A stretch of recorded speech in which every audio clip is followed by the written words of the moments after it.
um,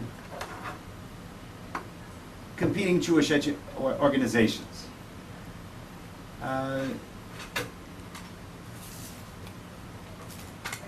Certainly I tried very hard to be supportive and open and helpful to every Jewish organization that wants to work in Poland. I think Epi can second that.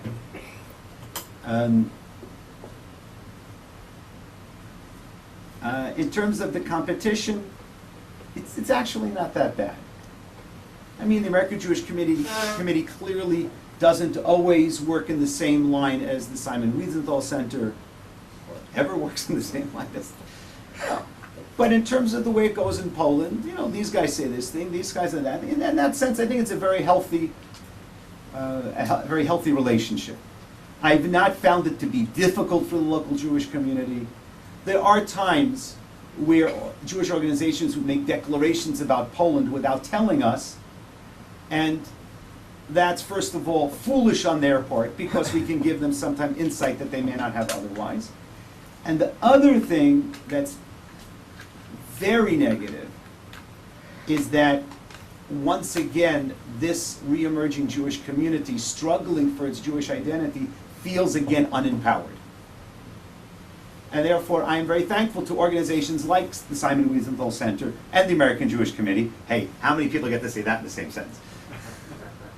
Because both of them generally work with us. They don't always listen to us, but we're always in constant contact, and the Embassy of Israel, in constant contact with them, and that when they want to do something, almost always we hear about it ahead of time, and even if it's something we don't agree with, we at least know about it ahead of time. We have a chance to have our input. Occasionally it doesn't happen with other organizations.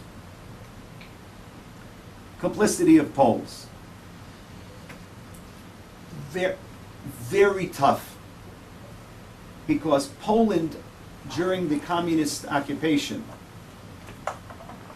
was fed propaganda that there were only victims, which fit right into their natural tendency.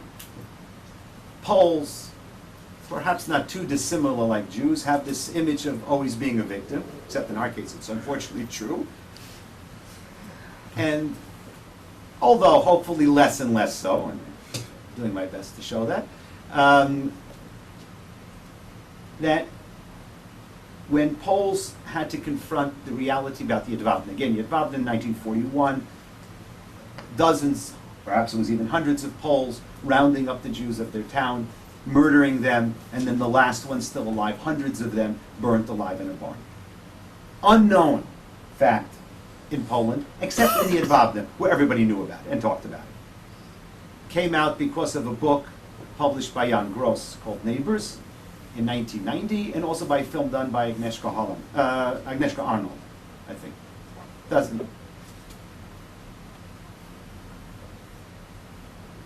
And in that case, for me, it was really amazing and actually inspired me that as many Poles were willing to change their self-image, that we are only victims, but not only we were victims, but we actually had some people that were complicit, that they were perpetrators of murder.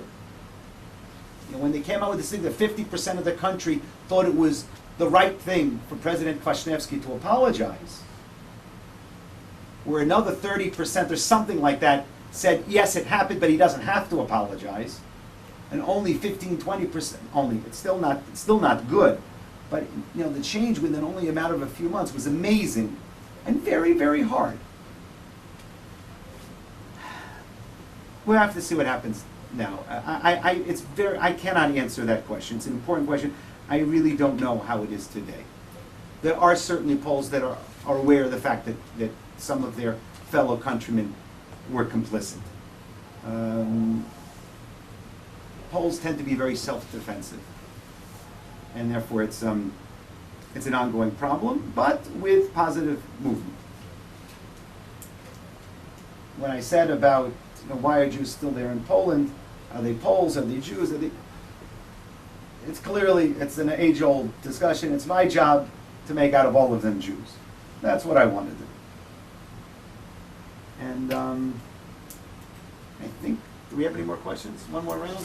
We have I'll make it very short. But look, what we do is the following. I think we'll close it here, and I'll have to ask the two people who raised their hands to ask you the questions in private. Because Okay. we're really running longer than we... I apologize for No, talking no, to it was a fascinating presentation. I'm really glad that you were willing to do this, and thank you so much, and please continue with your work.